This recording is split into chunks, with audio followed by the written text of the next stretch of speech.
Hello YouTube and welcome to the question and answer video. I first came up with the idea for this video a couple of months ago, back at the beginning of March, but it's taken until now to be able to put the video together, mainly because I was waiting until I had enough questions to make the video worthwhile.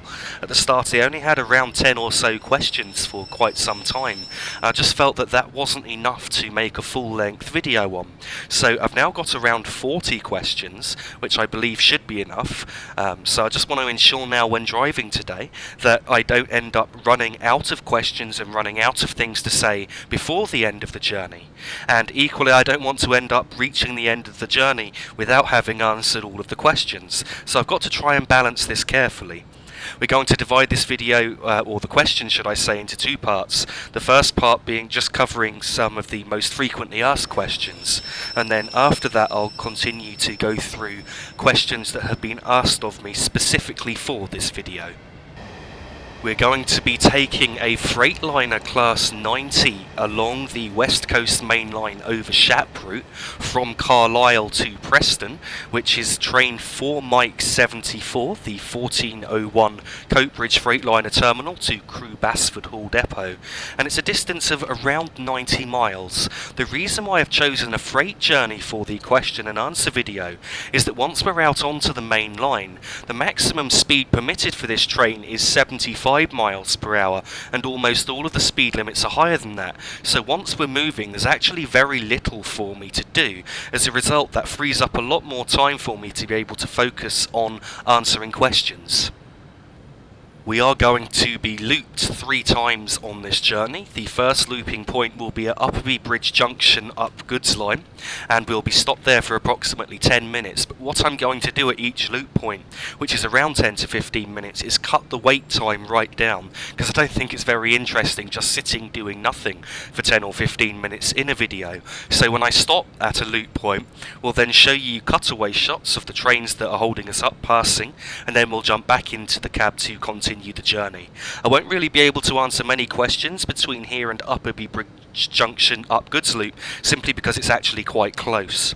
After that, the next loop point will be Eden Valley up Goods Loop, which is around 20 miles away, and so once we've left Upperby Bridge Junction up Goods Loop, I'll then start going through the frequently asked questions and then the questions that you've been asking me.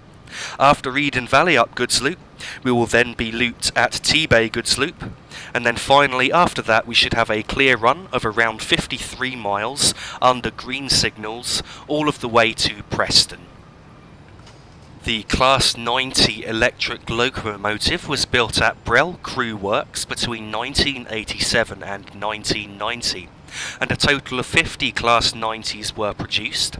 The weight of the locomotive is 84.5 tonnes, with a maximum power output of 5,000 horsepower and a tractive effort of 58,000 pounds of force, giving a maximum speed of 110 miles per hour. Once in the cab of the Class 90, the first thing that I need to do is press Ctrl and Z, and then I need to press Ctrl and B to connect the battery. After that, I can then move the reversing handle. I'm now going to reset the AWS self-test sequence and the driver safety device. Now what we need to do is set up the lights correctly. So in the loco here we want to turn on the instrument lights with the instrument light switch. We also want to turn on the marker lights. And then I'm going to press H to turn on the headlights, which I believe should put them straight into the right position. Next I'm going to change the speed set, so I'm going to reduce the speed set, which you can see there, which is currently 110, and you can see the needle falling now. As the speed limit departing Carlisle is 20 miles per hour, I'm reducing the speed set to 20. And as the signal is clear, as you can see ahead, I'm going to deactivate the driver's reminder appliance. And at this point, I think that's pretty much everything we need to do to be able to go. Just to go through the controls here, so over on the left hand side there, we have the brake cylinder gauges at the top, so as I move the brake handle, you can see the 2 needles falling. I try not to put that above the number 3 on the brake handle when braking, and hopefully I won't need to on this journey today. And then in front of us, just to the right there, you can see obviously the speedometer, which is pretty self-explanatory. Something else that I would do on a passenger train, and I don't know if you should do on a freight train or not, is turn on the electrical train supply. In fact, if I look down here, you can see there's a red light where it says ETS. So I don't know if I should actually do it or not, or even quite what it does. But I'm going to turn on the electrical train supply, just because seeing that red light on the dashboard will bug me for this journey. So now that I've done that, you can see that the light's gone to 2 yellow lights from the red lights. And that's pretty much it. We're almost ready to start.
Departing Carlisle, the starting speed limit is 20 miles per hour, and we've got just under 1¼ miles to go to our first looping point, which is Upperby Bridge Junction Upgoods. So I am doing this video in the same vein as the route learning videos that I've been making. The biggest difference, as I mentioned, will be answering questions when there's not actually a lot to do or say as we're travelling along, with no speed changes really between the looping points. So I'd just like to address really now the first most frequently asked question on this channel is, what are my computer specifications? So just to go through it quickly, the computer is 3.5 years old, and I built it myself in September 2011, and I currentty have an AMD Phenom 2 X6 processor running at 3.2 gigahertz. I believe it's the 1090T edition.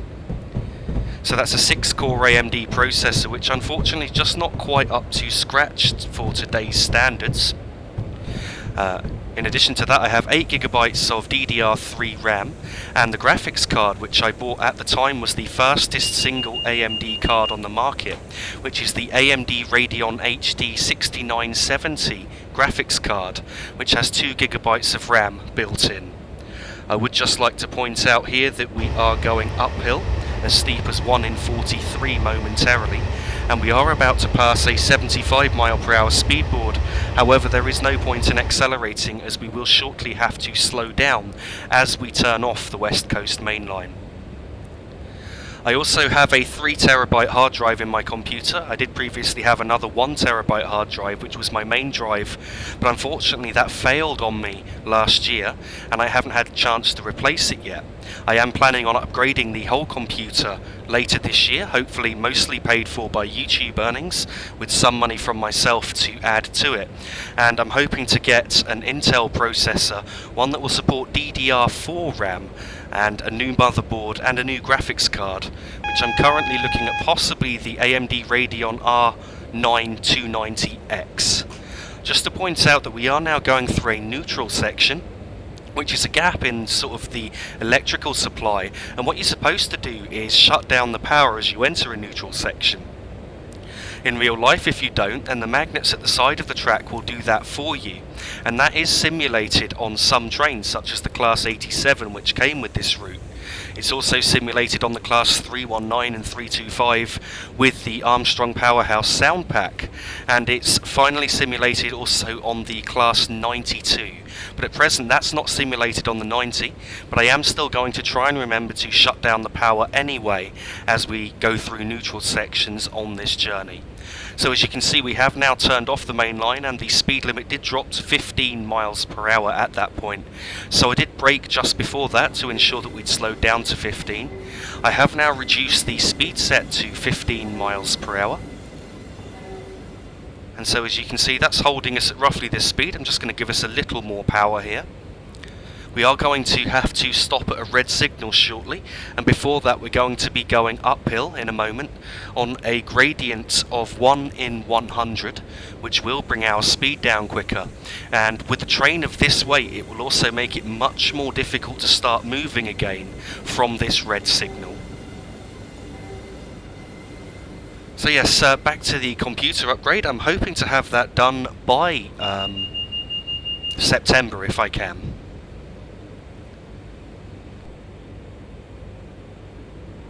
The red signal is coming up shortly, and we should be able to see it just as we start turning around this curve just ahead. In fact, we may well be able to see it before that.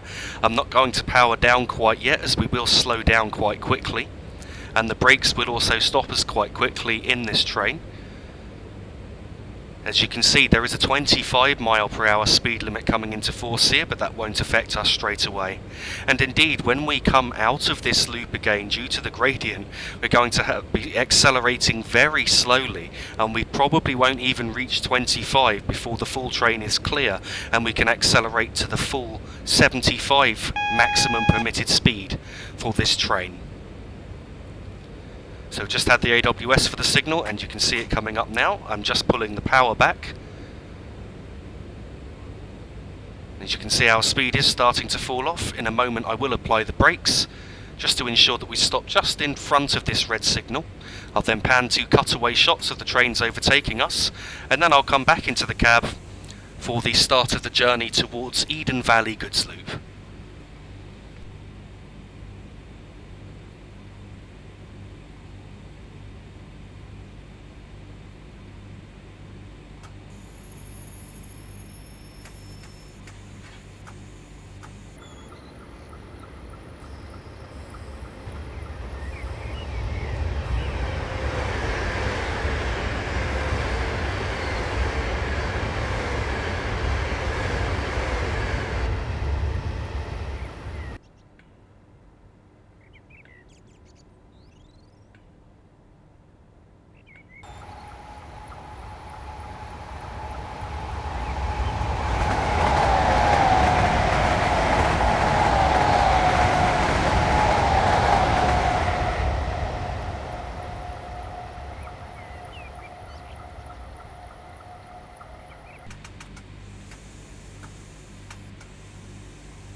As we depart Upperby Bridge Junction Goods Loop here, you'll notice that I've applied power before releasing the brakes, just to try and ensure that we don't roll back on the 1 in 100 uphill gradient that we're starting on. And so as you can see, we are now moving and just gaining a little bit of speed. It's taken long enough that the signal has turned to green here. And so you can see the ammeter on the right hand side there, which are these needles just here, with the green, yellow and red on them. So I'm trying to keep those needles below the yellow zone to prevent wheel slip when driving along. As a result, you'll see our acceleration is exceptionally slow departing the goods loop here. Just going to give it a tiny bit more power. We're just in the yellow zone now, I think, which should be okay. I don't think we should be getting any severe wheel slip here, but if I apply any more power, then there is a high chance that we will encounter wheel slip.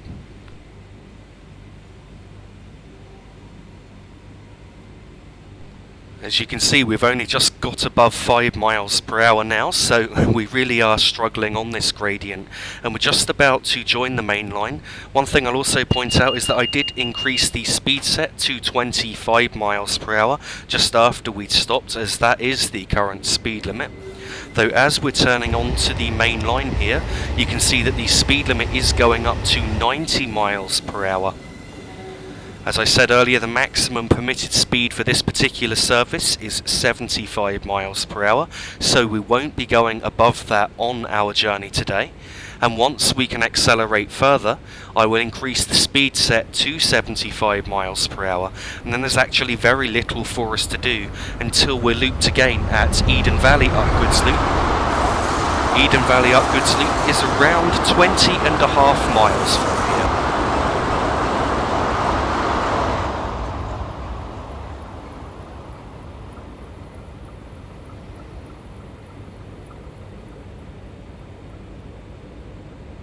Just after this whistle board here, I can then increase the speed set, and then I'm going to get back to answering the questions that I've got on the list here. So I'm just going to increase it now, just as we're approaching this next overhead gantry. It doesn't really matter, as we certainly won't be able to get to the current speed limit before the back of the train has cleared the points. So the whole train should now be on the main line, and as you can see, we're only doing around 15 miles per hour now. I've just tried to give us a little more power, but I think we've just gone slightly too much into the yellow zone, so I've cut back again for a moment. And now as we get to just above 20 miles per hour, I'm then going to try and reapply a bit more power, and that should hopefully bring our speed up a little quicker. It's certainly going to be a while before we'll actually reach the 75 mile per hour speed limit, but we will be able to reach it before our next loop.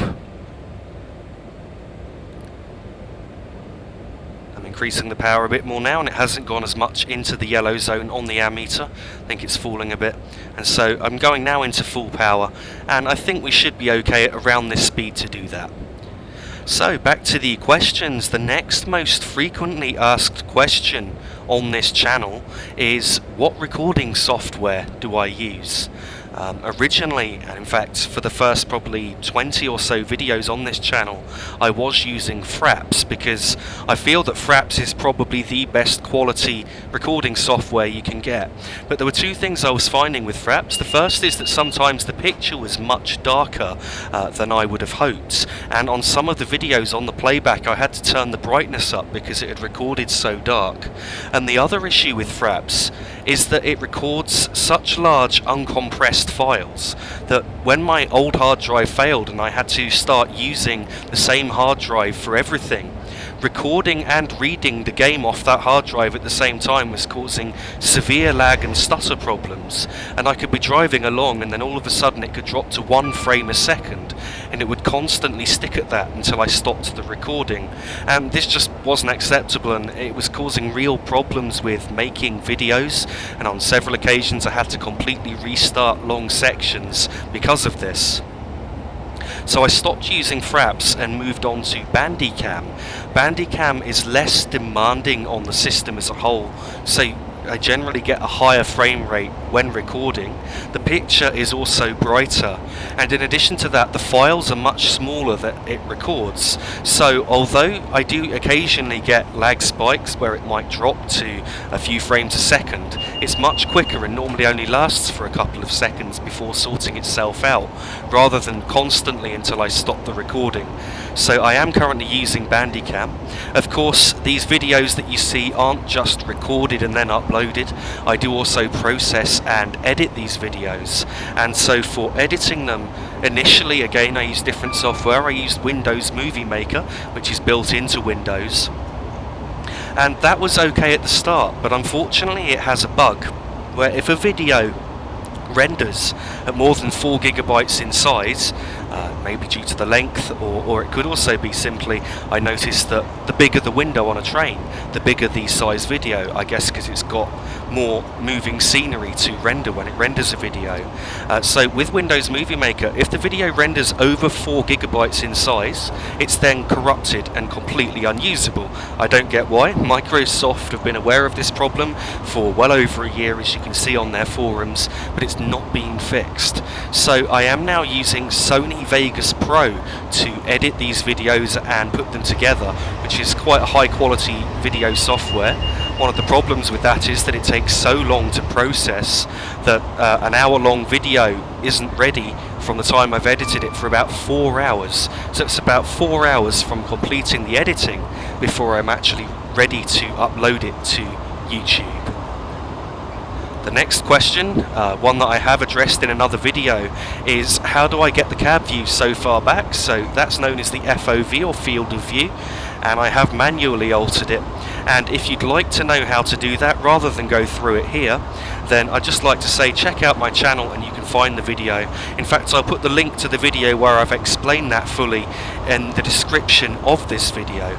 But I will add one thing, and that is that I didn't mention when explaining it that the words are case sensitive. So when you look at what to type on the screen, please make sure that you capitalise the right letters like I did, or the FOV edit won't actually work. So as you can see, we're now gaining quite a bit of speed here, and we're getting up towards 70 miles per hour.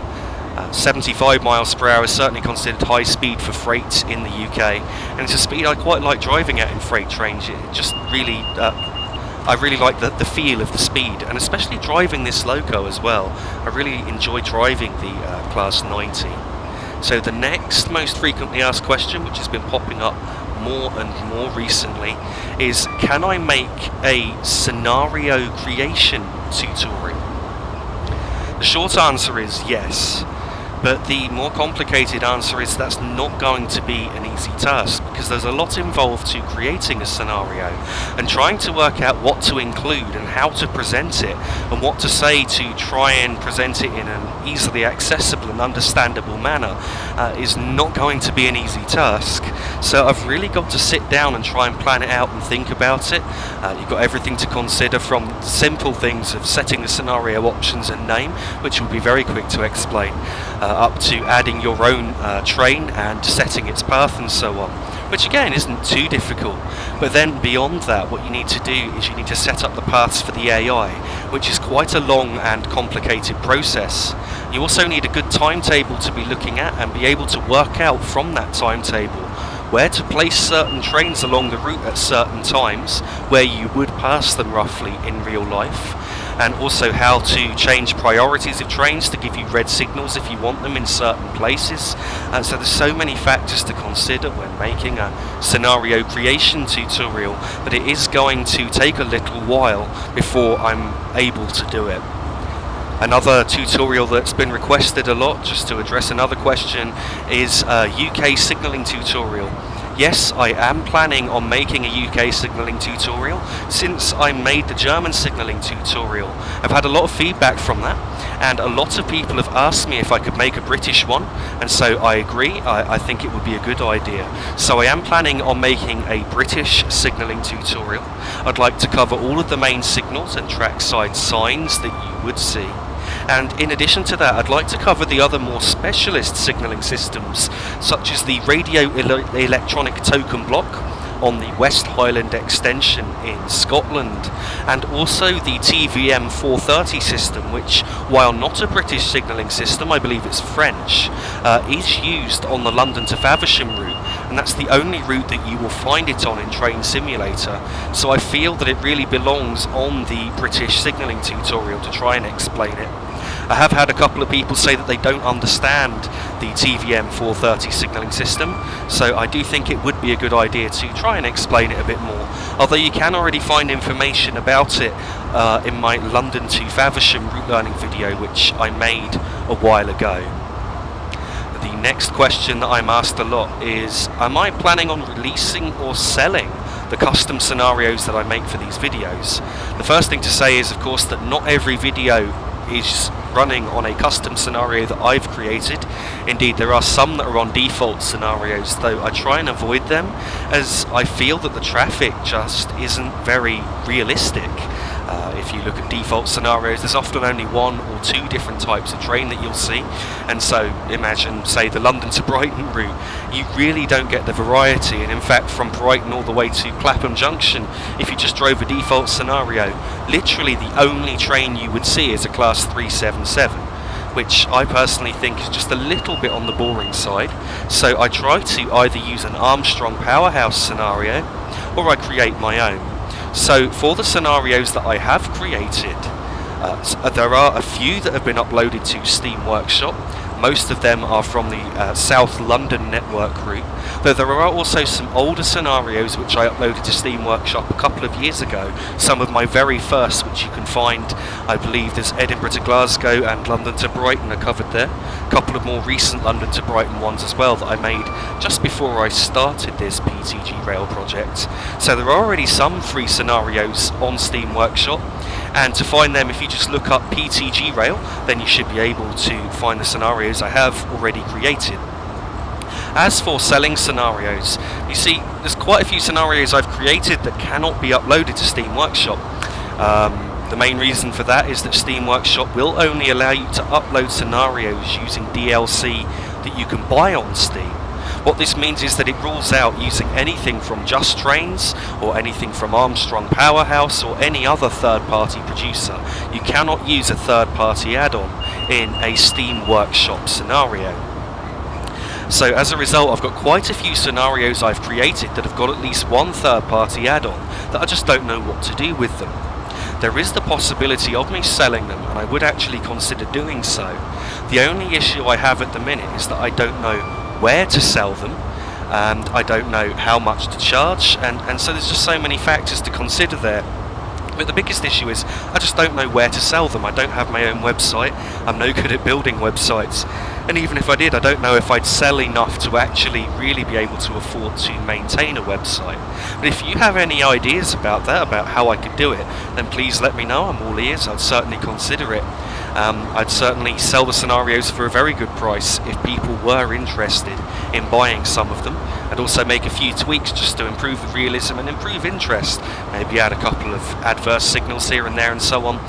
Just so the scenarios are more interesting and a little less, the word would probably be, vanilla.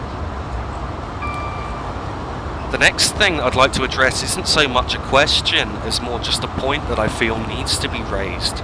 And that is discussing the reasons why I don't always reply to your comments. There are several reasons why you might not get a reply from me, but the most common reason, and it often comes from people who have actually asked me several times why I'm not replying, is that YouTube does not give me a reply option on your comments. Now, I believe this may have something to do with Google Plus settings or YouTube settings, or it might be privacy settings or something like that. I'm not entirely sure.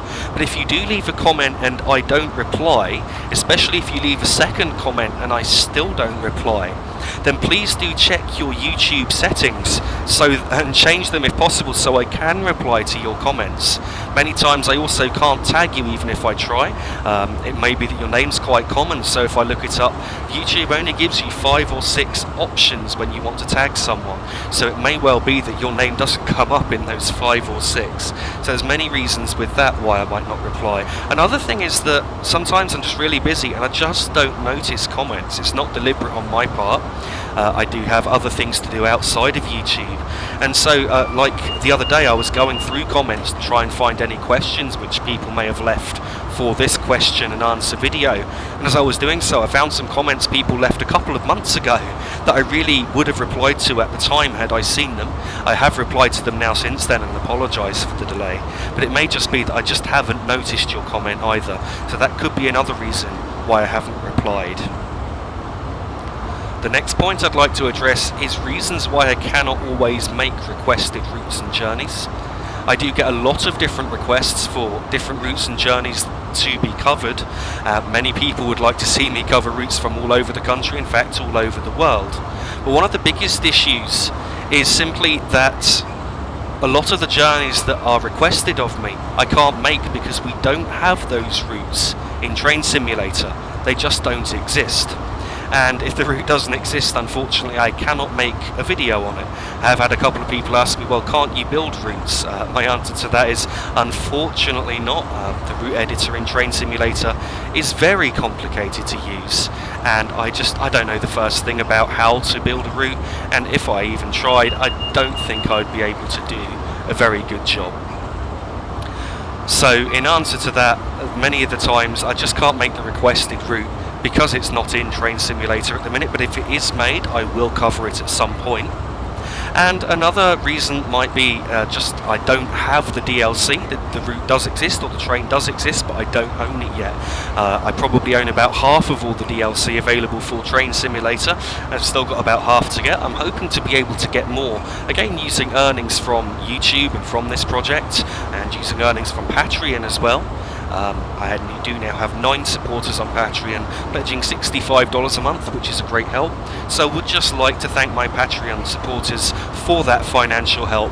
It really is a great help to me. So I believe that that's covered pretty much all of the frequently asked questions.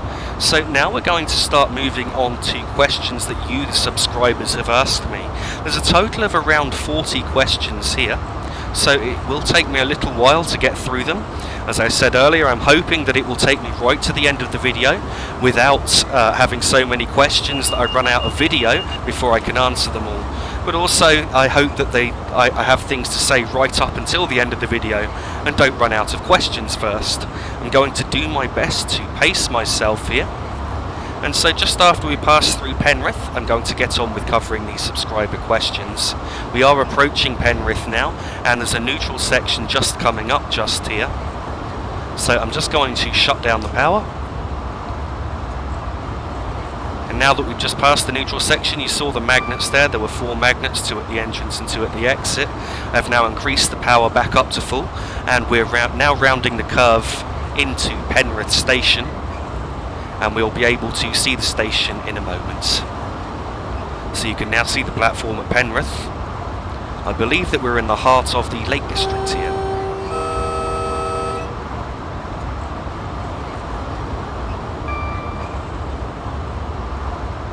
So at this point I believe we've got around 6 miles to go. No, sorry, correction. I believe it's closer to 4 miles to go to our first looping point. So the first question, in fact the first several questions, which will bring us up to before and after we departed the loop I think, are from one of my longest subscribers, Daniel Gregory, who's also a Patreon supporter, so I'd just like to thank you for that, Daniel. And so the first question is, what other games do I enjoy playing? That is a very good question. I don't get time to play a lot of other games these days, though I do have around 150 games in my Steam library. I can give a type of game more than anything else, and I would say strategy is probably the type of game I enjoy playing the most. If you were to look through the most played games on my Steam list, you would find Total War games are well up there, especially Total War Shogun 2 and also Empire Total War, which are 2 of my favourite games available on PC, and I really like them. I do only game on the PC, I don't game on any consoles. I just feel quite at home on the PC, and I'm not a fan of console gaming. I would just like to point out that we've just reached a approach controlled flashing double yellow signal, which means that we are now starting to approach Eden Valley Goods Loop. We will shortly have an approach control flashing single yellow, which is 1 mile from a 25 mph speed limit. I'm going to idle the power at that point.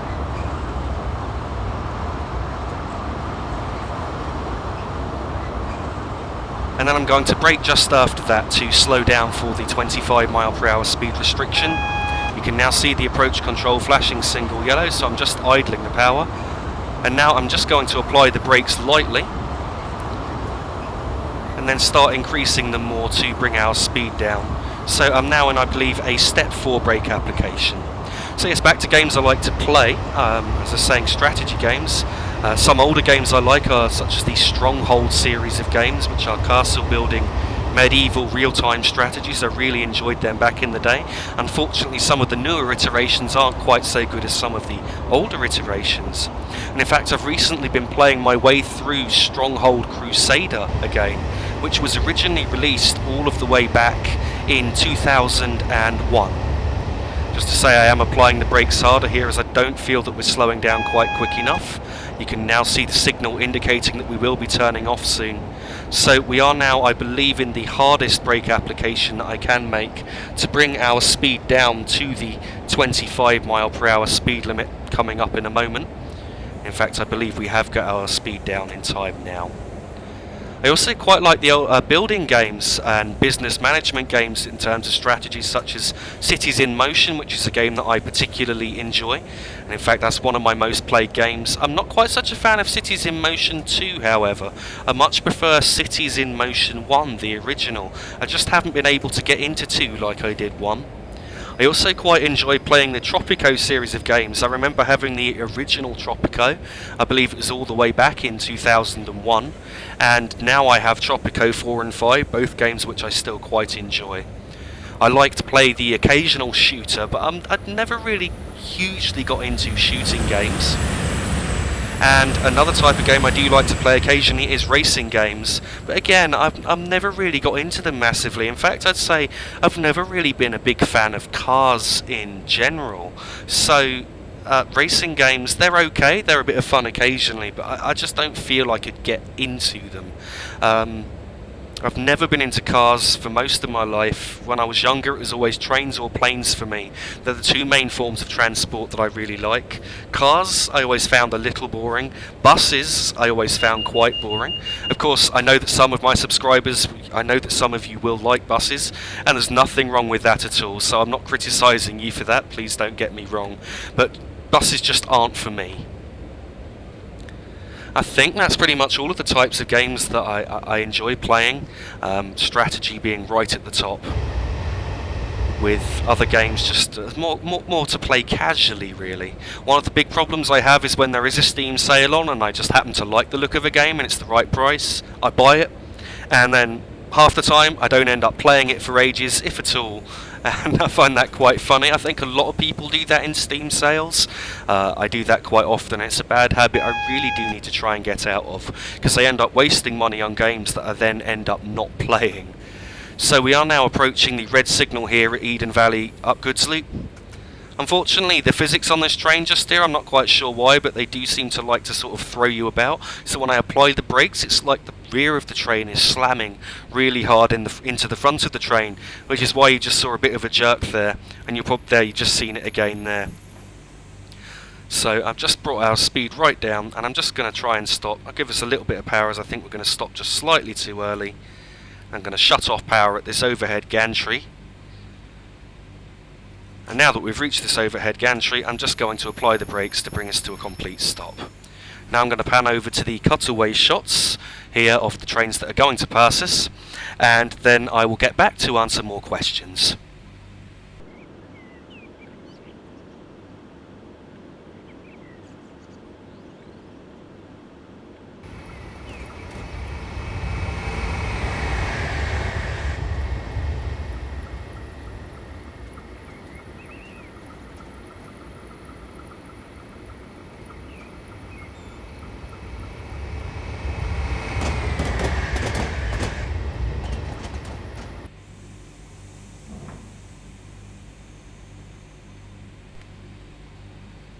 Departing from Eden Valley up Goods Loop, the starting speed limit is just dropping to 15 miles per hour here, and we've got around 15.5 miles to go to the next looping point, which is T-Bay Goods Loop.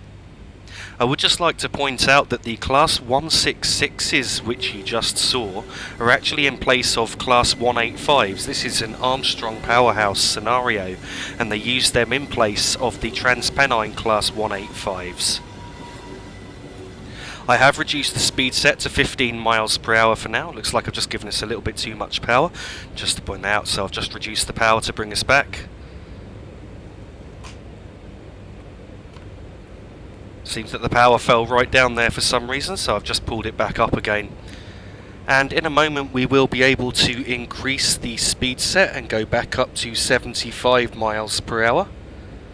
And so we can do that just after this upcoming overbridge here.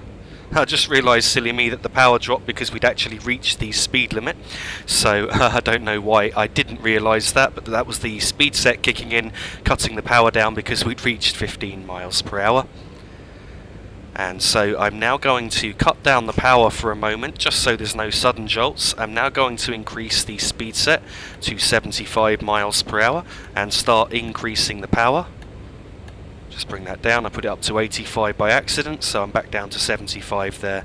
And now I'm bringing the power back up to start accelerating up towards the 75 speed limit. Again, there are going to be no speed changes between here and T-Bay.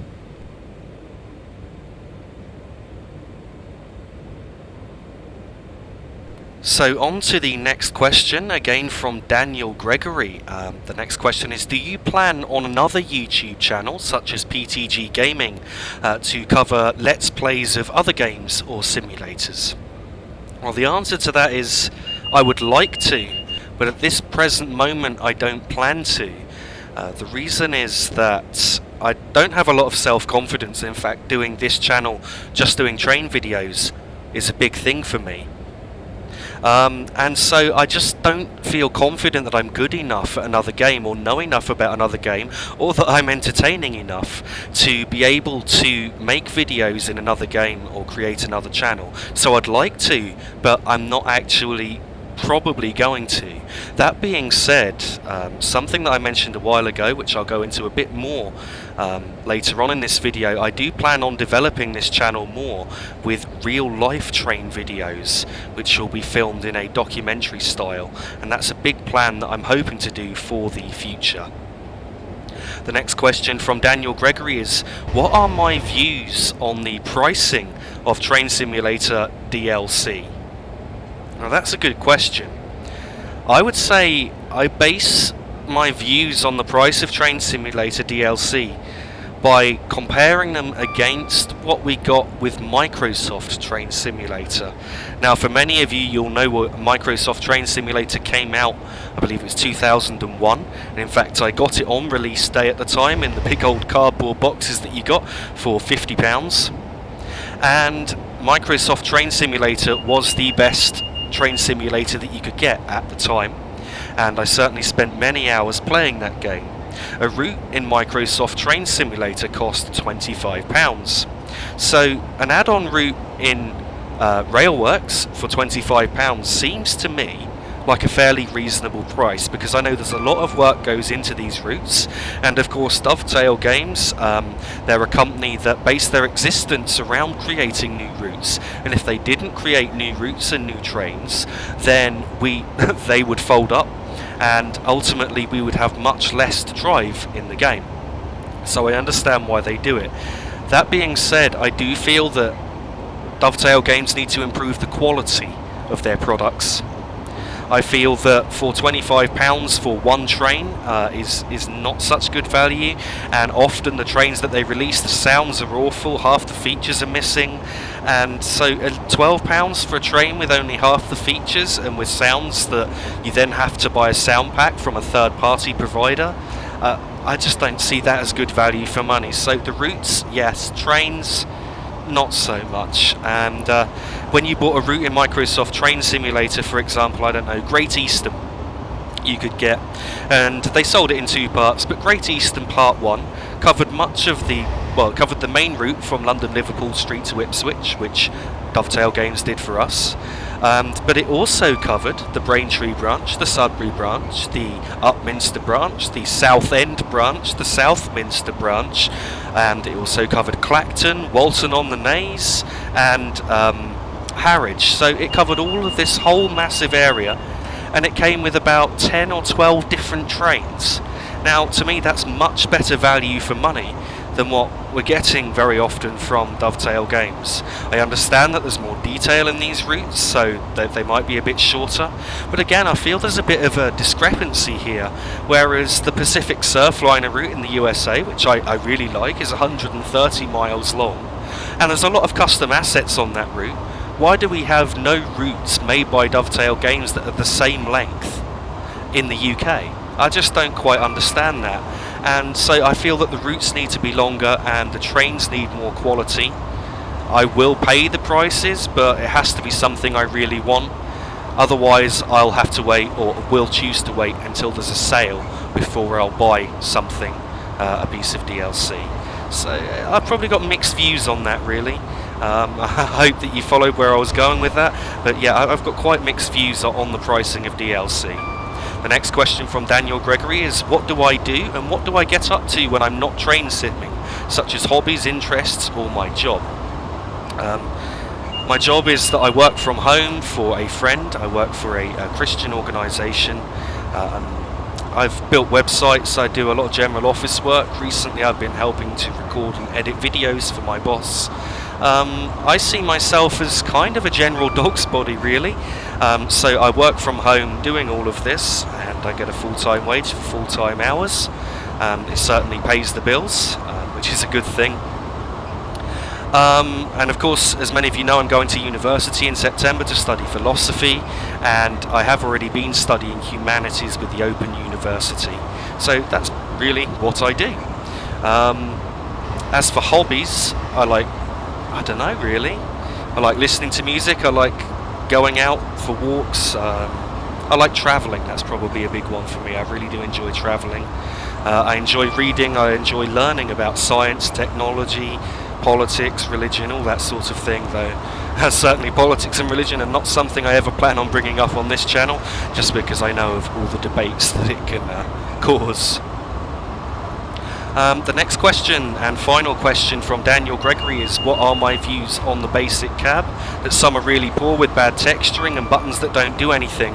He continues to say a flight simulator can accurately model and simulate the function of a Boeing 737 cockpit, then I'm sure the full cab of a train can be simulated and not just the essentials. I would really refer you back to my answer about the pricing of Train Sim DLC. I totally agree. I feel that many trains released are half-baked. They just don't do what they can, and a lot of the features are missing, and I really do wish that Dovetail Games would spend more times with features on their trains, even down to just consistency. Half the trains that should have the driver safety device have it, but the other half that should have it don't, and they haven't implemented it. Why that is, I don't know. So there's not even any consistency with the quality control of trains. Some trains have more features, some have less, and it seems to be quite arbitrary to me. Okay, the next questions are coming from Cameron Young. The first question is, what do you think are the best and worst things about Railworks? I think the best is that it is the best train simulator on the market right now. It's got the best graphics of any train simulator on the market. I think it's got a lot of potential and could go a long way, and I look forward to when we get the upgrade to the Unreal Engine, which certainly won't be this year, and I believe that will be a whole new game, which unfortunately most of our old DLC will not be, in fact all of our old DLC will unlikely be compatible with it. I don't think that's a good thing. What the worst things about Railworks? Clunky UI, I think. The way that they try and change it every year, they try and fix what isn't broken and then end up breaking it, and I think that's probably the worst thing, along with just the little bugs, niggly little bugs, passengers walking into the air, which is supposed to have been fixed, and on some routes have been. Other routes not so much. I know there's a couple of stations on the Woodhead line where you'll just see heads bobbing up and down through the platform, so I don't think that's a good thing. So I think the worst thing is just really the bugs, and the best thing is probably the graphics and just how realistic the scenery looks when compared to any other train simulator. And the next question and final question from Cameron Young is, how did I get the idea to start a YouTube channel dedicated to train videos? A couple of years ago I uploaded a couple of Railworks videos, and back in the days of BVE, which I used to play a lot, which is a freeware train simulator, Bosoview Express from Japan. In BVE you had to learn to drive without using any driving aids. You just didn't have any when driving along the routes, and so you had to practice and practice until you got it right. And I thought, well, why don't I translate this idea into Train Simulator? And when looking through YouTube, I didn't see anyone who drove without using the HUD on their videos. So I thought, well, why don't I start a channel dedicated to that and help teach others how to do it? Because when you drive without the HUD, you get a much more realistic driving experience and much more enjoyable. So that's reasoning behind it. I just wanted to help other people learn how to drive like this, and I also thought I've got enough knowledge about trains and enough interest to really carry this channel forward, which I think I've been able to really do in 6 months now. There's over 2,000 subscribers, quickly heading towards 2,500. I've got a lot of subscribers from this, and a lot of likes and a lot of comments from people, and that's the best thing about this channel. It's not the money, it's not the earnings, it's the feedback from you, the subscribers. that just encourages me. When I know that you're enjoying watching these videos, then I enjoy making them. I wouldn't make them if you didn't enjoy watching them. So that's where the idea came from, and I'm very glad that I came up with it, and I plan on continuing this with the ultimate aim of covering every route in the UK in both directions, every possible journey if necessary, which I'd really like to do, and ultimately also covering every route in Germany and the USA. That's the ultimate aim of this channel, along with making documentary style videos which I've come up with since then. So the next set of questions are coming from Hunter Greed Gaming. The first question from Hunter Greed Gaming is, how do I decide my routes for route learning? Well, as I said, I'd like to cover every route in the UK in both directions. There has been a sort of pattern with it in that I started on the Isle of Wight route because that's in the south, it's a short route, and I really wanted to just practice on a short route to see what I could do. I don't think that's my best video, and indeed the audio on that really wasn't good. But then after that I started mainly covering routes in the south and slowly worked my way north through the country into Scotland. But at the same time you may see that the videos appear to jump a bit and can appear a bit random in where I'm going sometimes. And the reason for that is a key thing: motivation. I may feel like recording a video, but some routes I find a lot more boring to drive than others. For example, the Settle to Carlisle route is not a route I will drive often just because I find it's a bit boring to drive even though the scenery is great. And so I've got to be motivated to cover a particular route to record on it. And so that's one of the biggest factors in choosing my next video, is what do I feel like driving? The next question from Hunter Greed Gaming is, what is my favourite country to drive in? Well, I would say the UK outright. As much as I like American scenery, I know the UK, I understand our principles, our signalling, how everything works. I know the places, and so I much prefer driving in the UK. I also think that our routes are faster, and I often find that US routes are just a little bit too slow for me. But that doesn't mean that I don't enjoy driving in the USA. I do, and I really enjoy the change of scenery, the same as I enjoy driving in Germany.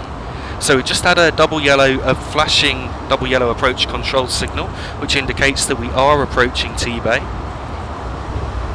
So I'm now waiting for the approach controlled flashing single yellow signal, which should be coming up soon. And then just after that I'm going to be applying the brakes to slow down. We will actually have to cross the down main on the way into the loop. So the loop is on the downside. And the speed limit will be dropping to 15 miles per hour a bit after the next signal. So I've just idled the power at this point, and in a moment I'm going to apply the brakes to bring our speed down. We have been descending Shap along here on a gradient of, I believe it's around 1 in 70. And I'm going to apply the brakes just as we reach this underbridge just coming up here. So I'm now making a brake application to bring our speed off. And I've gone up to step 4 of braking at present to bring our speed down quite nicely. You can see we're falling to 65 and 60. Of course we are going downhill, which is affecting our ability to brake, so I'm increasing the braking more. We're now into step 5 of braking and down to 50 miles per hour. The speed limit won't be dropping to 15 until after we've passed the next signal.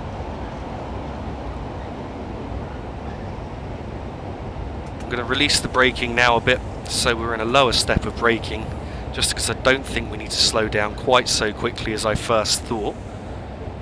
And I'm looking out for the single yellow signal, which we should be getting in a moment, and I'm reducing the braking further. In fact, I'm going to release momentarily, as we probably have slowed down too much, though we are going to gain speed quite quickly after I release the brakes, as you can see, because we are still travelling down Shap. The gradient will level off at T-Bay, which is at the bottom of Shap. So you can now see the single yellow signal coming up. I'm making a minimal brake application so that we pass that at no faster than around 25 miles per hour. Actually, I thought that was the yellow signal. I stand corrected. That's actually the repeater for the yellow signal. A repeater signal is used when there is poor sighting on a main signal to indicate whether that signal is off or on. Off meaning that it's not showing a red aspect, and on meaning that it is. So now you can see the single yellow signal coming up just past this bridge here. And so I'm trying to slow down a bit more. We're going just below 20 miles per hour, just because I'm not sure where the point is ahead. And I want to ensure that we don't break any speed limits. I'm going to start reducing the speed set now. And in a moment I will reduce it further to 15 once I braked for that. I'm allowing the train to coast up just for a moment, up towards 25, until I can see the point ahead, at which point I will then apply the brakes to bring our speed down further. I can now see the point coming up, so I am now applying the brakes. As you can see, we're just dropping below 20, so I'll reduce the speed set, and once we get to 15 I'll reduce it again. Now releasing the brakes and reducing the speed set, and now we shouldn't exceed 15 miles per hour, and we're going to have to travel at this until we reach towards the other end of the loop to stop at the signal here. The next question from Hunter Greed Gaming is, what is my favourite station? I would say it's the station that I've spent the most time at watching high-speed trains go through. I don't really do train spotting much, but when I do, I like to go to stations to watch trains going through at high speed. I always think that's a really nice or awesome experience. Watching a Class 91 or an HST fly past at close to 125 miles per hour is always an awesome sight. And so I would say it's Newark Northgate Station in Nottinghamshire, just 16 miles from Lincoln. Often when I visited Lincoln to go stay with my gran and visit family there, because as I've said in previous videos, I'm originally from Lincoln, I often end up going for one day to Newark just to watch the trains. Brings back many memories of childhood, as we used to travel by train when we went on holiday, and Newark Northgate was usually the place that we would change while I lived in Lincoln. We moved away from Lincoln back in 1994 to the south coast, and so then from then on we were actually visiting Lincoln and going the other way. But again, Newark Northgate was always my favourite place to change, so it's really been with me since childhood, and I would say that that is very likely my favourite station. Another station that I particularly like along the East Coast Main Line, not far from there, would be Grantham Station. Again, I think that's a really great place to watch trains.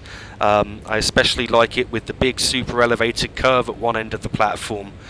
So that's another favourite station of mine. And I would say also in London, I quite like Hadley Wood Station. I think that's a really great place to watch trains. So that's probably another favourite. So I don't have one favourite, I've got several. Usually because I can watch trains there at high speed, and they're all on the East Coast Main Line. I just, for me, I couldn't really go hang out at a station with a slow speed limit for the day. I'd find it quite boring. I do think the trains need to just have that speed there to make them interesting to watch. So we're now coming up on the red signal. Once I've stopped, we'll then pan to the cutaway shots of the trains that are passing us here. I believe it should be 2 Pendolinos that will be passing. And then I'll come back into the cab and we'll start for the remainder of the journey down to Preston, which I believe should take around 40 to 45 minutes. I've got through a fair few questions already, but I've got quite a few more to get through, so I might have to try and speed up a bit on answering. We'll see what happens. But here we are at T-Bay down up Goods Loop.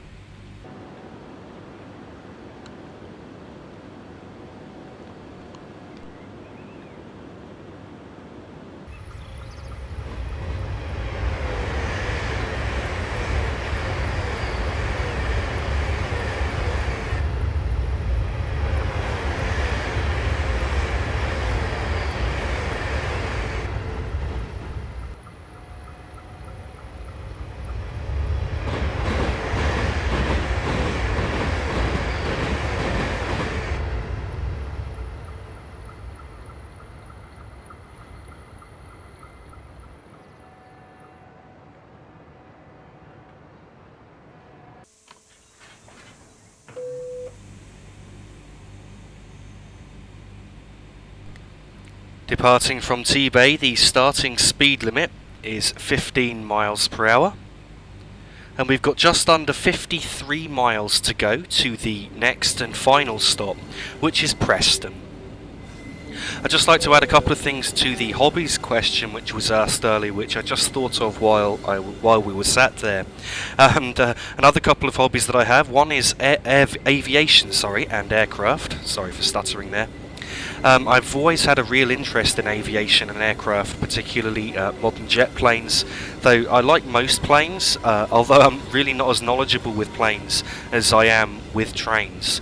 I have considered making flight simulator videos for YouTube, but I'm just not good enough at flying planes to be able to do that, so I won't be making any flight sim videos anytime soon.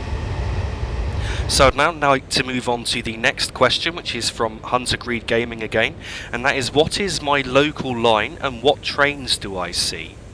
My local line is the East Coastway route. I live in Bexhill, and the East Coastway runs from Brighton in the west through Eastbourne, Bexhill to Hastings and Orr, and that leads on to the Marshlink line from Hastings to Ashford International.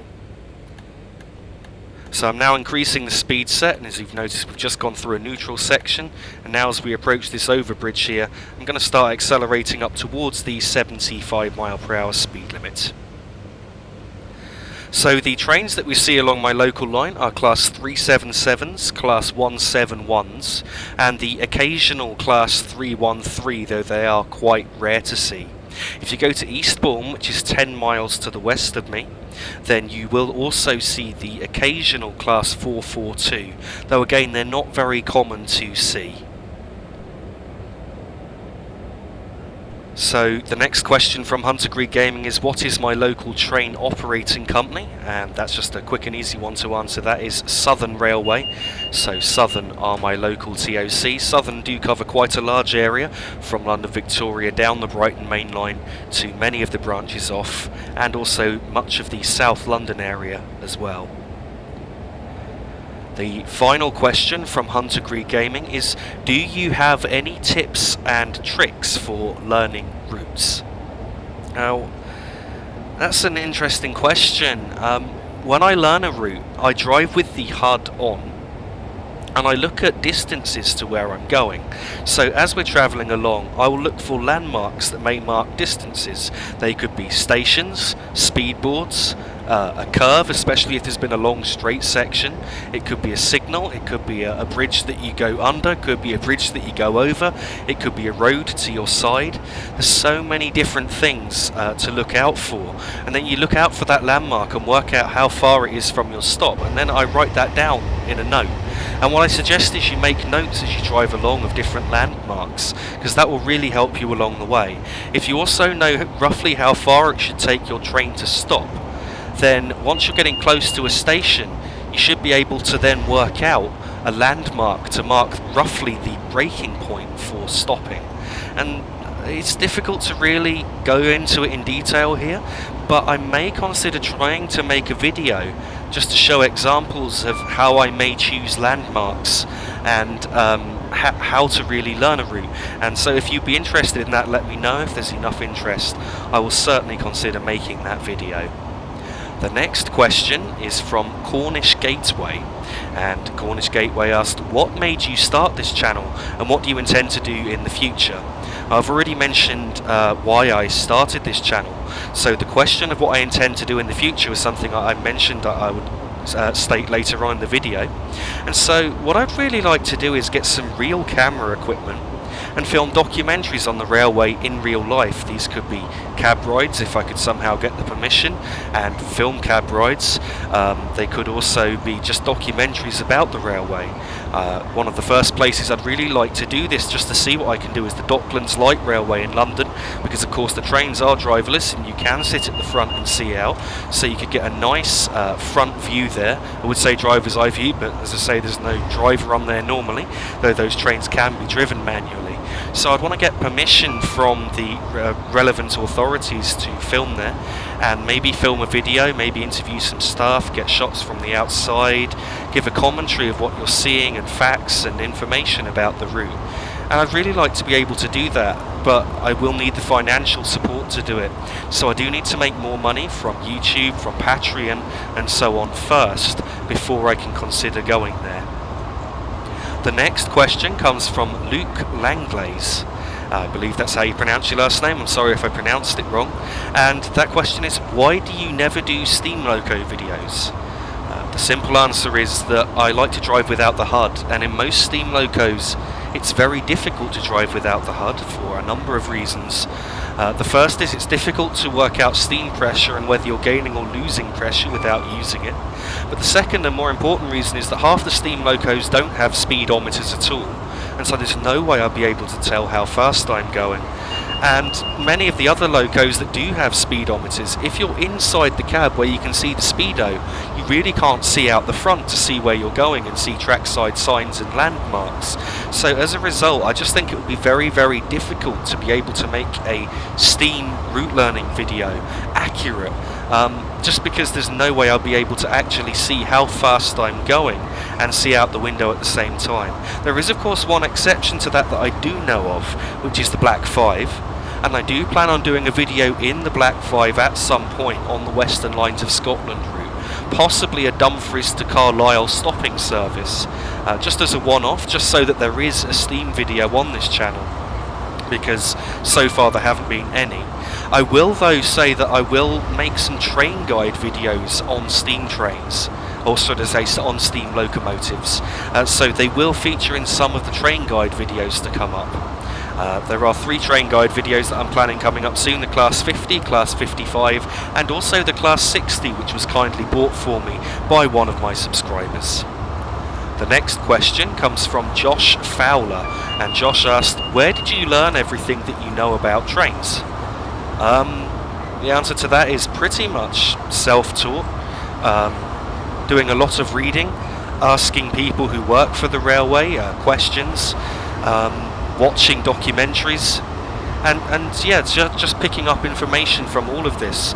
And with these videos, sometimes I don't know everything before I start recording the video, so I research that information so that I know it, so that I can include it in the video. For example, I don't necessarily know all the technical specs of every loco that exists, but you'll get that in all of the route learning videos because I've researched it first so that I know it. So just because you hear something doesn't mean that I've necessarily got it in my memory, but most of the stuff that I know does come from just what I picked up over the years and what I do have in my memory. The next question comes from Tatertot Gaming, and Tatertot Gaming asks, have you ever been to Scotland before? The answer is yes, I've been to Scotland twice. The first time I was a young kid, so I don't really remember it very well. I know we were still living in Lincoln at the time, so I would have been 7 or younger. So I really don't remember that, but the last time I went to Scotland was in 2006, and I went on a personal development course with a group of other young people to the Highlands of Scotland. It was then that I took the longest train journey I've ever taken, which was from Eastbourne on the south coast to Inverness. So I left Eastbourne, I think it was 9:30 in the morning, and got to London at 11 o'clock, and then departed London King's Cross at 12 o'clock on the Highland Chieftain. I believe it may have been GNER at the time, HST, bound for Inverness, which took just over 8 hours to get there, so 8 hours on the same train. Thankfully it was an HST because I feel a lot less cramped on them, and you're able to just get up and walk around more easily. I thoroughly enjoyed that journey, and then from Inverness I travelled about 70 to 80 miles west, right to the coast, to a village called Applecross in the middle of the Highlands. Stunningly beautiful village, really remote. You've got the sea there, and you could look out across the bay and look over to the Isle of Skye. And I have to say, I really like Scotland, especially that beautiful area, and I'd really like to visit Scotland again. I've been to Wales more, and I have to say I really like Wales as well. So I'm not sure which I prefer out of Scotland or Wales. I think I'd need to visit Scotland a few more times to decide. The next questions come from Kirkenstein, and so the first question that he asks is, what are your favourite EMUs, DMUs and locomotives? When it comes to EMUs, I think my favourite one would be the Class 377 that we've got today. But really, if we were to go back a bit, my favourite EMUs are the older BR Mark 1 EMUs, such as the Class 421. I think that's probably my favourite EMU. I have fond memories of that as a kid. I love the seating layout, the way that you had compartments, the slam doors, opening windows, and the fact that they were Mark 1 coaches and you really could feel the speed on them. Though I will say the Class 377s have a better sensation of speed than most trains.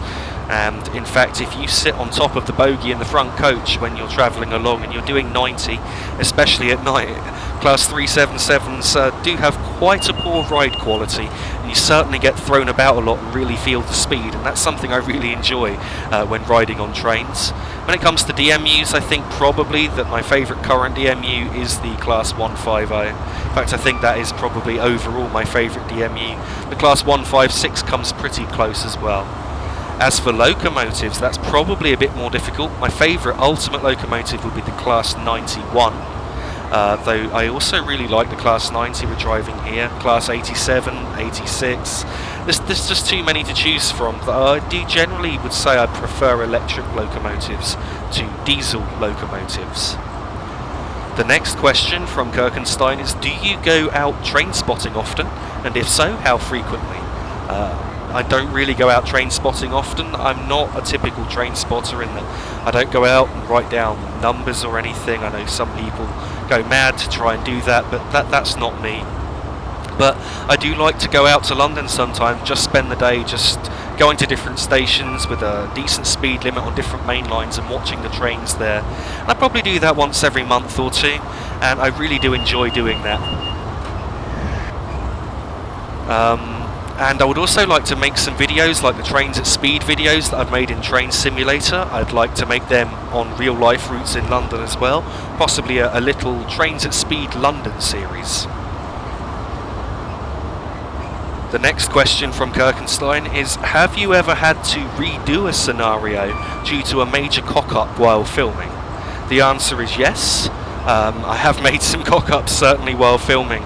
But I think the most annoying one was on the South London network when I did the video from London Bridge to London Victoria.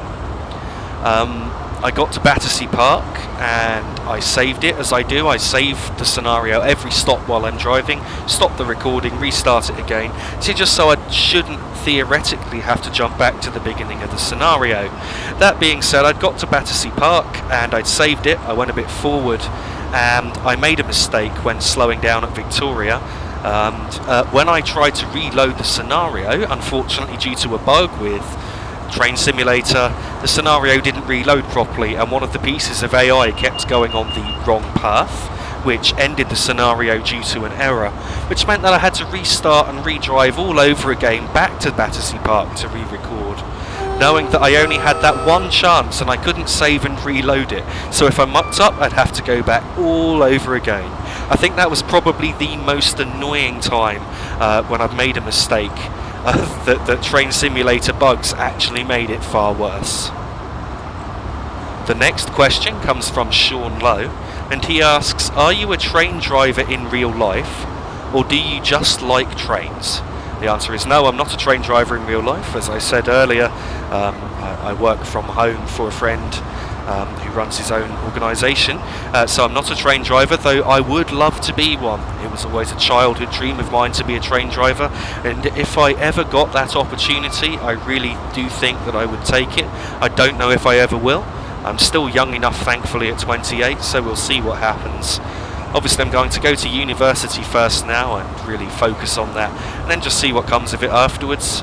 I certainly, if I got offered a job as a train driver, I really wouldn't care about getting a job that involved my degree, because train driving would be my ultimate dream job. And for me, job satisfaction is the biggest thing. I'd probably do train driving for half the pay that current train drivers do, just because I would enjoy the job so much. The next questions come from William Mankalo. I hope that I pronounced your last name right there, William. Again, one of my oldest subscribers and also a Patreon supporter, so thank you for that. And so William's first question is, can you remember what started your interest in railways? I think that's a very good question. The simple answer is my dad, because he's interested in trains. He has a whole collection of cab ride videos at home, many of them still on videotape, which he used to put on when I was younger, and I remember watching them, and I always quite liked it. And we had a lot of train documentaries as well. There's even a video of me when we were on holiday in Eastbourne when I was just 2 years old, back in 1989. and I was watching something to do with steam trains on TV and trying to copy all the noises of the trains and so on. Quite embarrassing, I guess. Now that video will certainly never make its way online for anyone else to see. And so just going on from there, I remember we had a ZX Spectrum computer, and there was a train simulator for it at the time called Southern Belle on a cassette tape. It took 5 to 10 minutes to load, and it was the London to Brighton route in black and white wireframe graphics. And I used to really enjoy playing it when I was a kid, so that was the first ever train sim I played, and that really sparked my interest in train sims. I remember around 99 to 2000 there was another train simulator called Train Master, and there was a demo available of that, and I played the hell out of that. You could only play for like 5 minutes, so I just kept driving that same bit over and over when I was a kid. I think I must have been, 12 or 13 then. And then Microsoft Train Simulator came out, and that really helped to solidify my interest in trains, along with all the train journeys that we took as a kid as well. Often for me, the train journey was more interesting than the place that we were going to. That was just the way I was. In fact, it's still that way now. I still often prefer the train journey that I'm going to go on when I'm going somewhere, and I look forward to that far more than actually being in that place. The next question from William is, what route would you like to see created in Train Simulator that has not already been made? I would say my local line would be a big one. I'd love to see it go all the way from Brighton all through to Ashford, including the Seaford branch. And a way to link that onto the Brighton main line so that you can also drive from Wivelsfield, cross Keema Junction, which is just south of Wivelsfield, and head towards Eastbourne directly. And so I could drive my local line. I've wanted that since the days of Microsoft Train Simulator. That would always be number one. Another route I'd really like to see is actually Peterborough to Doncaster through Lincoln Central, again because of fond memories of childhood, especially if they could include the link from Lincoln to Newark Northgate. That would be a great route to see. Lots of chance to really run your DMUs along there and thrash them out a bit. Class 150, Class 156, even Pacers all feel at home on that route, though Pacers are probably a bit less common. And finally, William asks, if you could make one improvement to Train Simulator, what would it be? I think realistic physics on the trains. For example, when Armstrong Powerhouse did the Class 319 sound pack, they improved the physics so that wheel slip protection was fully simulated. And indeed, if you got wheel slip when you're braking, the speedometer will suddenly drop drastically towards 0, which is very realistic. I've been saying for a long time, even before Armstrong Powerhouse did that I'd love to see that implemented in Train Simulator, but no trains actually seem to have it. So it's great that Armstrong Powerhouse did that, but I'd really like to see that on more trains. Much more realistic wheel slip simulation and physics simulations. So that would be my biggest improvement to this game, if I could make just one improvement. The next question comes from Matt158 Productions 2015, and he asks, what is the best loco that you have ever driven in Train Simulator 2015? I would say it's this one, the Class 90. I wish I could say the Class 91 because that is my favourite train, but the Class 91 really hasn't been done so well. The driver safety device doesn't sound right, it goes off too often, the physics don't feel quite right, and more than that, the sounds are not good. You get the sound of the cooling fan on it, and you don't get the sound of the traction motors whirring or powering up, so there's a lot of sound missing, and you really miss some of that sensation of accelerating and being at speed. So the Class 90 is the closest loco that we have to that. It's a very good model. Of course, it wasn't released by RSC. It was made by not Dovetail Games. It was made by Wagons and released through Armstrong Powerhouse, which means that any train released by them is going to be better than a Dovetail Games train.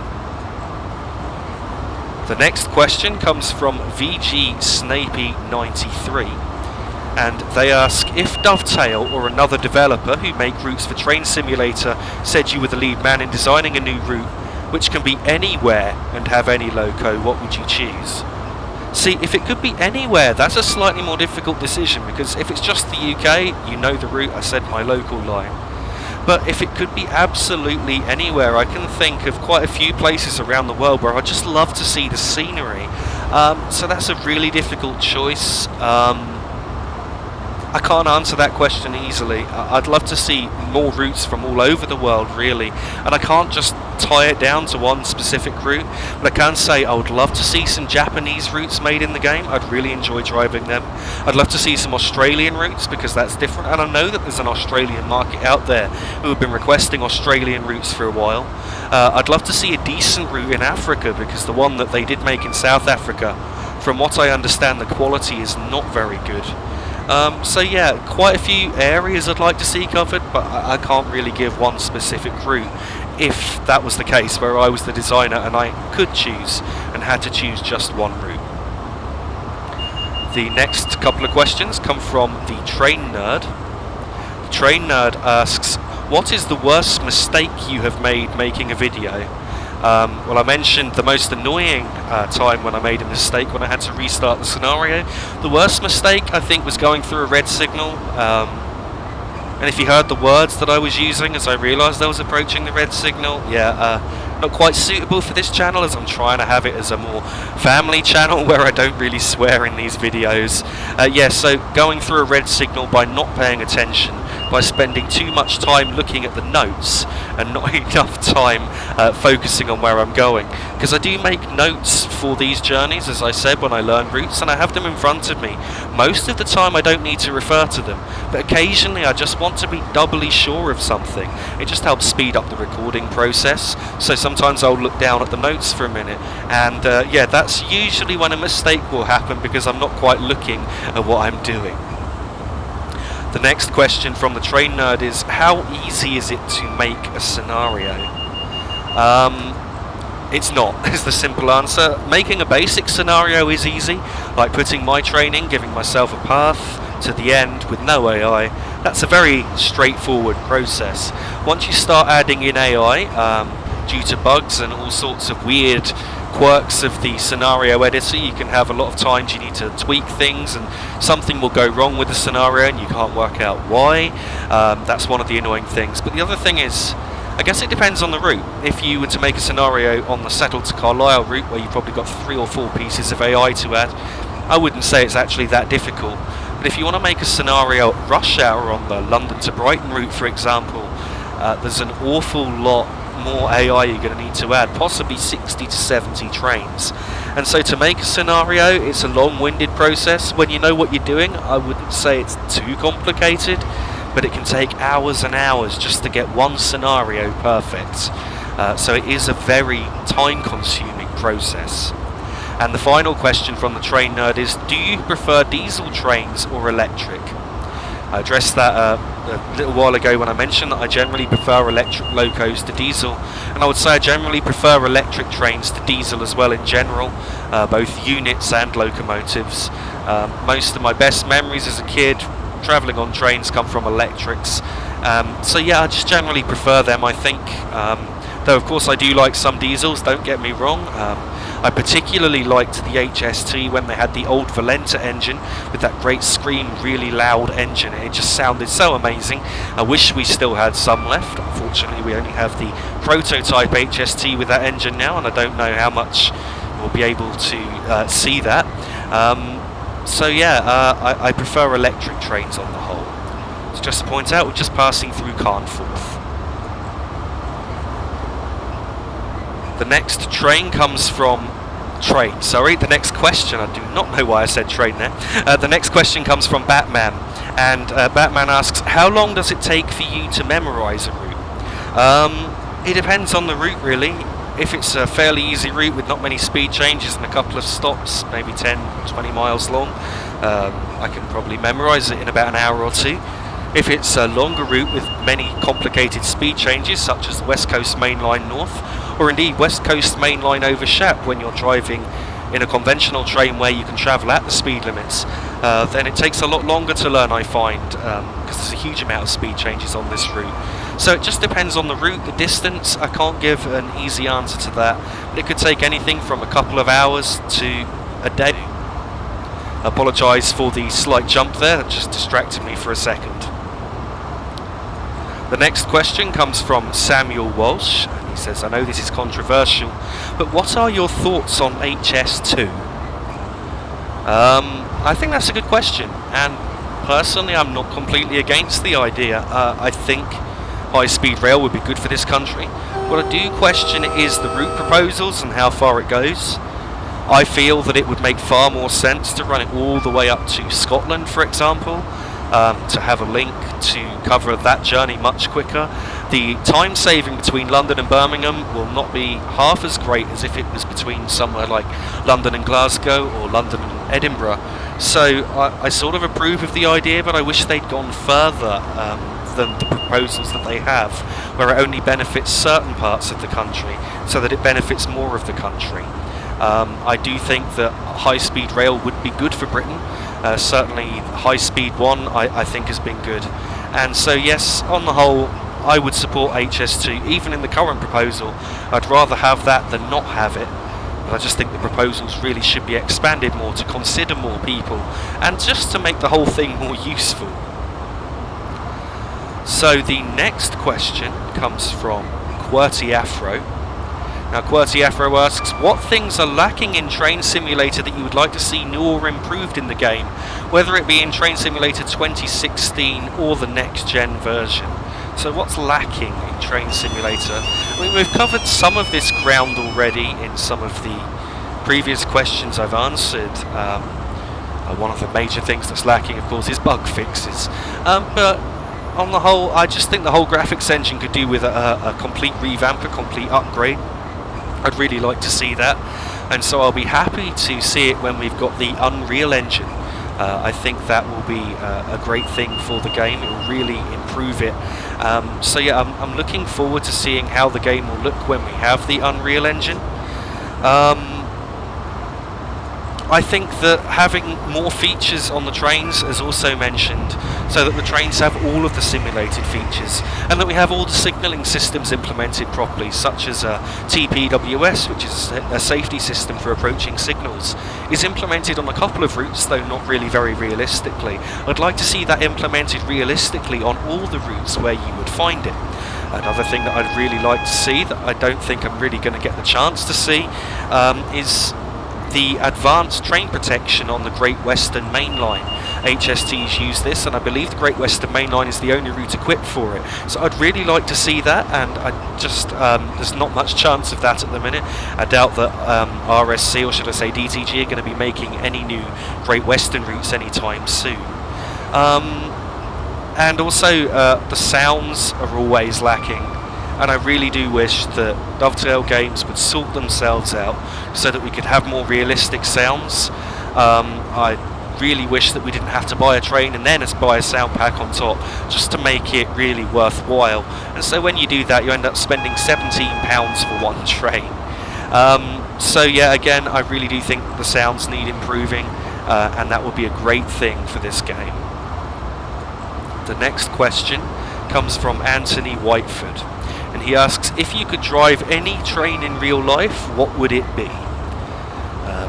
It would be one of two trains. It would be an HST or a Class 91, I think. The Class 91 would be my first choice.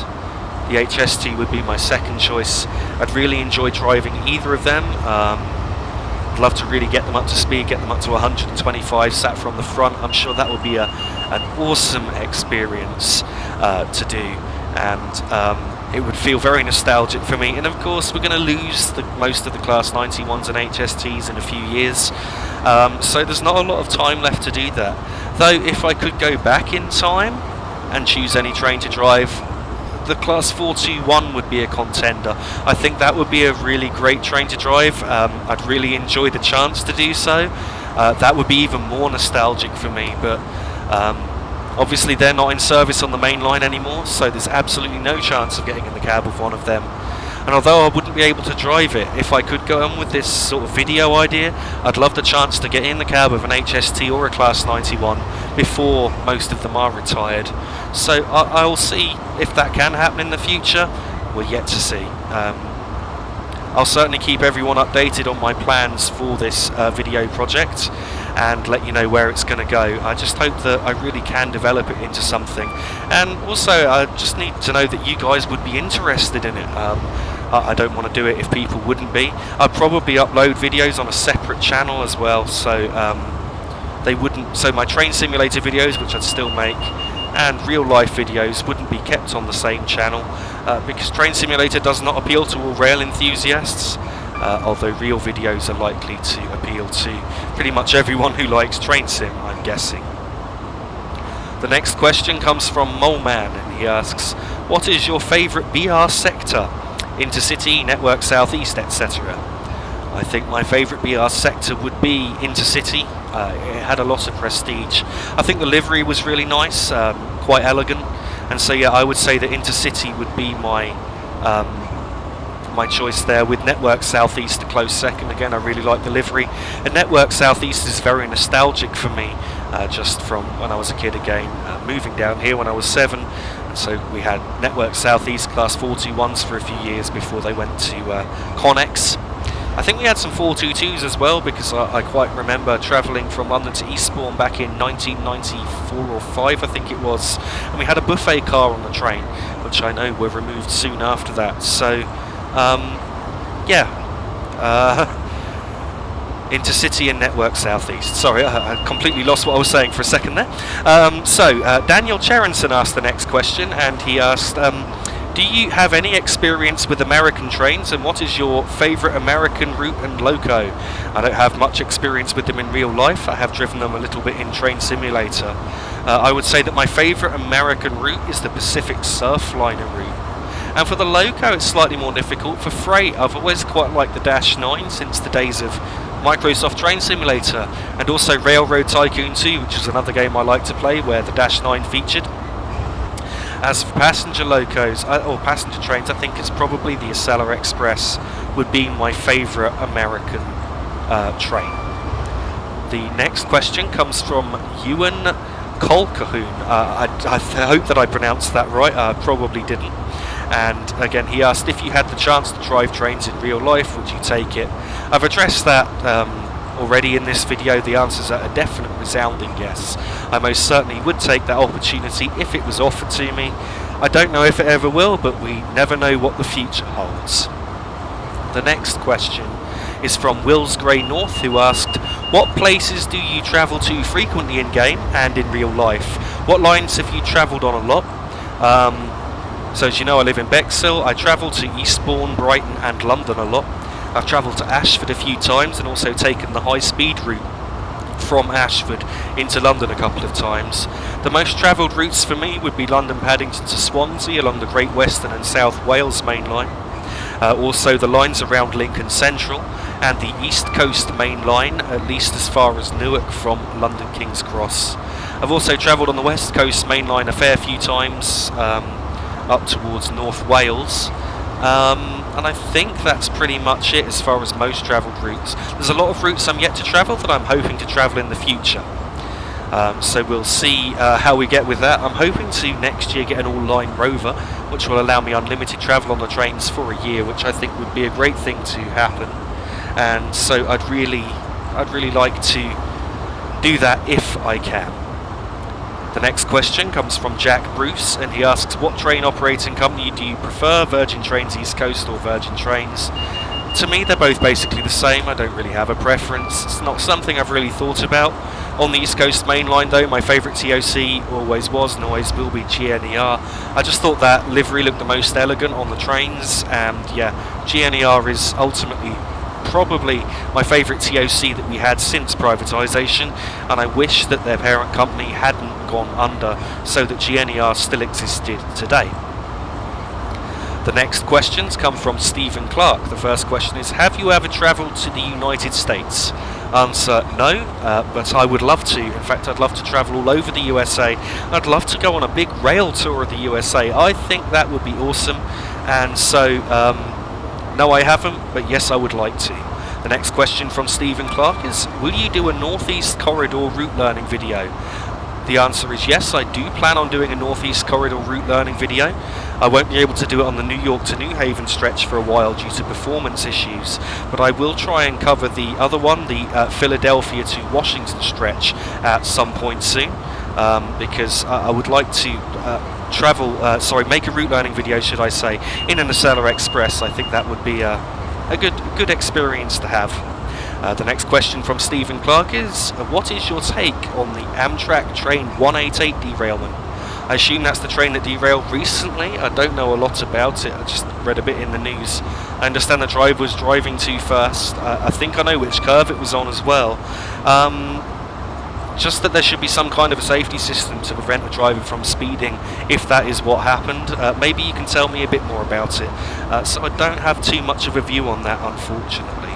And the last question from Stephen Clark is, have you ever created a custom route? No, I haven't. Well, I know that my flatmate who likes Train Simulator and plays it has messed around in the route editor, but to me it's just too complicated, and I really I just don't have the time, and I just don't think I could create a good looking sort of, it's like a work of art, and I just don't think I'm capable of doing it. So no, I haven't created a custom route, and I don't really plan on it anytime soon, just because it's such a complicated and long-winded procedure. I really do have a lot of admiration for those who really do put the time and effort in to creating routes, because I know just what a tremendous job it is trying to create a route, especially a realistic looking route. The next two questions, or should I say 3 questions, come from Adam Joyce. Well, it's, what is your dream job, and does it involve trains? My dream job is a train driver, as I've already mentioned and covered. Though I'd also say being a pilot is a dream job of mine. It's something I would love to do. Unfortunately, I don't think I'd pass the fitness test due to having asthma, and also eczema is apparently a problem for a pilot's fitness test. But it's, again, something I would love to do if I ever had the chance. If I do get the chance, I believe I would be fit enough to get a private pilot's license, so that's something I'd like to do, though obviously that's not a job, but that's a dream that I have, certainly. The last question from Adam Joyce is, what is your favourite German train simulator route and why? I would say my favourite German train simulator route is Hamburg to Hanover, just because it's a long route and I like long, fairly high speed routes. That being said, that's probably not my favourite German route. Back in the days of Microsoft Train Simulator, I had pretty much the entire collection of ProTrain add-ons, which were made by a German company, Blue Sky Interactive. I ordered many of them from the Amazon German website, as they weren't available in this country, so there was about 40 of them, I think, and so I drove on many different German routes in Microsoft Train Simulator that I would love to see replicated in Train Simulator 2015 or 2016. Unfortunately, most of them won't be, and it seems that Dovetail Games prefer making shorter to longer routes. For example, Munich to Augsburg in Train Simulator 2015 is a distance of around 40 miles or so. But back in the days of Microsoft Train Simulator, ProTrain 3, which was released in, I think, 2002, possibly 2003, ran from Munich through Augsburg all the way to Stuttgart, and the increased distance was around 100 to 120 miles further. So as you can see, you're getting much better value there in terms of distance. So I'd love to see, that would probably be the ultimate route I'd like to see recreated, would be to be able to go from Munich all the way to Stuttgart, to see that route recreated in Train Simulator as it is now with much better graphics, just to see how it would look. Unfortunately, I don't think there's much chance of it happening anytime soon, but it's certainly something I'd like to see. I remember also there was a route from Hamburg, there was a diesel route, and I can't remember the name of the place that it went to, but again, I'd really like to see that recreated. I quite enjoyed driving that, and you went up to a ferry port at the end of the line. I don't know, maybe some of you will know which route I'm talking about. Again, I'd really like to see that recreated. Another one was ProTrain 2, Leipzig to Dresden. I really enjoyed driving that in Microsoft Train Simulator. And another one which I feel was much better value for money was ProTrain Karwendelbahn in Microsoft Train Simulator, was the Munich to Garmisch-Partenkirchen route with a lot more added. It went all the way from Munich to Innsbruck in Austria through Garmisch-Partenkirchen. And again, I think that added about another 50 or so miles to the route. I really wish that they'd gone that far, and I'd love to see the full route recreated. After you've gone past Garmisch-Partenkirchen and through Mittenwald, you then go through some extremely nice scenery in Austria as you head towards Innsbruck, and that would be really awesome if it was created, but unfortunately it's not at this stage. The final question that I have, it looks like that I've reached the final question now. We are approaching Preston soon, thankfully, so I won't have to keep finding too much to talk about after this, is would I like to see any Welsh lines included? And the answer to that is a definite yes, and it's something that I've said on a few occasions now, that Wales just does not have the representation in Train Simulator that Scotland or the rest of the UK does, and there are no real Welsh routes other than the Meardy Valley, which doesn't exist anymore and is very short. I'd love to see the South Wales Main Line or the Valleys lines, the Heart of Wales line, the Cambrian Coast or the North Wales coastline, any of those. I love Wales as a country, I think it's very beautiful. I've been to Wales many times, both north and south. And so for me, Wales being represented, that's something I would definitely really like to see.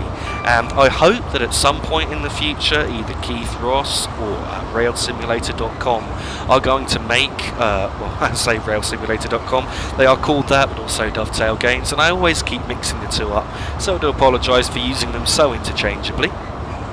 So I just hope that them or Keith Ross or someone will make a Welsh route at some point soon, because it is the most neglected part of the UK, and I think we really should see it in Train Simulator. So that's gone through all of the questions, so that was 40 questions from you, the subscribers, plus the frequently asked questions there. I'm not sure what else I can really say now. Just thinking, funny railway stories. I remember back in 2006, I went to East Croydon to go and see a friend. I visited a friend there, quite a lovely girl that I knew, and we spent the day in East Croydon. And on the way back, I was coming back to Eastbourne from East Croydon, and I decided to take a few different trains so I could stop off at a couple of stations to watch trains on the way. So I got on a train at Haywards Heath heading to Eastbourne, my final train of the day. And shortly after departing Haywards Heath, I saw this woman that looked in quite a state. She looked like she was probably on drugs, and she went to sit in first class. She sat there for a minute or two, and then she got up and walked back up the coach again. And then the next thing I know, there was an enormous banging coming from the rear of the coach, and she was banging on the toilet door trying to break it down. The guard quickly intervened, and it turned out she didn't have a ticket, and that was part of the reason why she was kicking off. And so when we stopped at Wivelsfield, which was the next stop down the line, the guard removed her from the train because he did not want her continuing in her state without a ticket to be on the train. As he closed the doors, as she'd been kicked off, she then decided it would be a great idea to get down on the track underneath the train and start picking up pieces of ballast. So she then picked them up, went back onto the platform and started lobbing them at the windows to my coach. The window opposite me shattered, though it stayed within the frame. I think they're designed to do that, so if they break they shouldn't just blow in. But the glass was certainly cracked and had to be taped up. And indeed she was kicking off and effing and blinding and shouting and cursing and kept on throwing rocks until the police arrived. And finally she was arrested and taken away, much to everyone's pleasure because we were sick of waiting there. I think that is probably the funniest or weirdest thing that I've seen anyone do on the railway, and I have no idea what she was on or why she thought that would have been a good idea. We will be, as I said, approaching Preston soon. In fact, you can see the double yellow signal coming up, which is the first warning that we are approaching Preston. I will idle the power shortly after that as we're approaching the next signal, which will be a single yellow. We are going to be turning off the track here on a 25 mph speed limit as we approach Preston. I think the final story to tell is probably one of the most shameful of my teenage years. It's the most stupid thing that I ever did, and that was I think I would have been 13 or 14 at this point, and I went to school in a place called Polegate, and I occasionally used to bunk the train to a place called Lewis, which is about 11 miles away, the next station up the line for fast trains. Just because I could, just because I wanted to. It was the old slam door trains. So one day I suddenly decided I wanted to pull the emergency cord, but I didn't want to get a fine for it. So I kept thinking, how can I do this? How can I pull that cord without getting a fine for it? I want to pull it just to see what happens, because I've never been on a train where it happened before. So I decided, in my infinite stupid teenage wisdom, and I use that very loosely, the term wisdom, that it would be a good idea to open the door of the train while it was moving at around 80 or 90 miles per hour, so then I could claim that I found the door open, and therefore I would get away with pulling the cord. So I did that. I decided to open the door in a compartment while we were doing about 80 or 90 miles per hour, and I opened the door straight into the wind, so the wind caught it and pulled it out very violently. It nearly pulled me out with the train.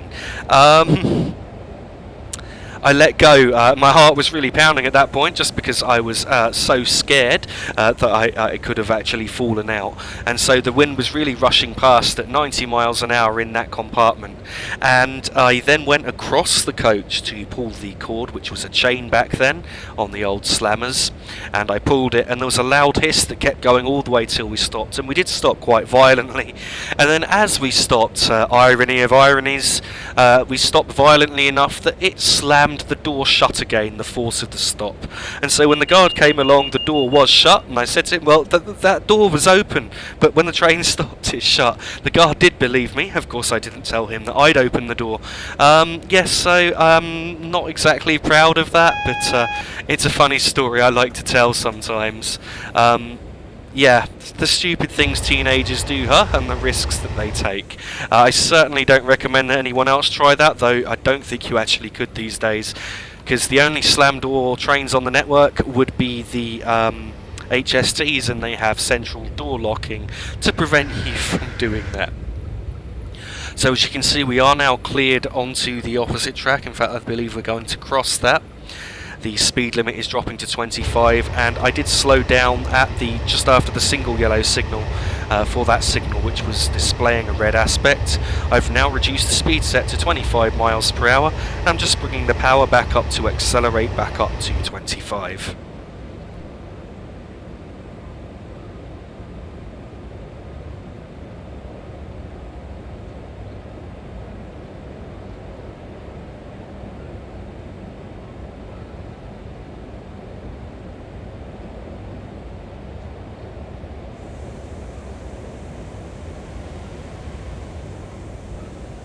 You can now see the point where we're going to be crossing over just here.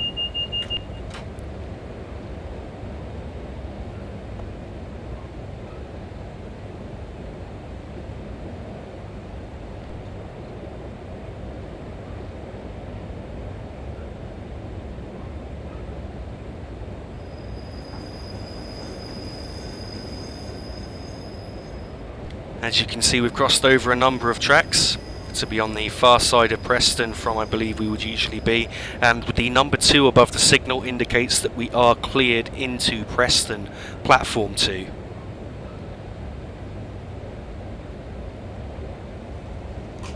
I'm not going to have much time when this scenario ends to give an outro to this video, as soon as I stop we're just going to have a few seconds before it says the scenario is complete. So I'm going to try and be as quick as I can in getting a cutaway shot of the outside of the train just as the video ends here.